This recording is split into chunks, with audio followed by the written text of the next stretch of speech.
Peyğəmbər övladı ilə danışır, deyir ki, bala, kullu əməlin turidun ən ta'malu. İndi üzünü tutub hamıya deyir də. O əməl ki, onu eləmək istəyirsiniz, faqifu lehu saatən, biraz dayanın. Biraz dayanın.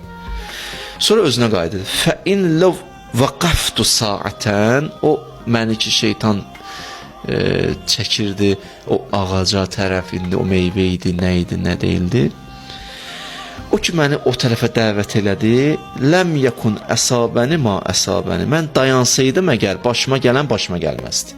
Biraz dayansaydım, o addım atmasaydım, başıma nə gəldi, o gəlməzdi.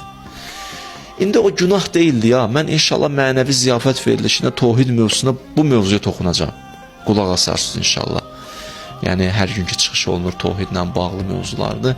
Düşündüyüm qədər sizin hamımızın ehtiyacı olan mövzulardır bu tohid.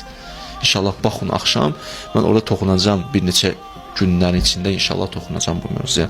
Ki, o Adəmin günahı nə idi? Nə idi o söhbət? İnşallah orada qulaq asarsınız. Bu bir məsələdir. Mən sizə bir yol dedim, günahdan çəkinmək üçün. Neyin? Bir an dayanın. Günahdır, yazmaq istəmirsən, bir an dayan. Baxmaq istəyirsən harama, bir dayan. İnsan yenə bir dayansın, özünə dayan deməyi bacarsın. Dayan deyə bilən özünə güclü insandır valla.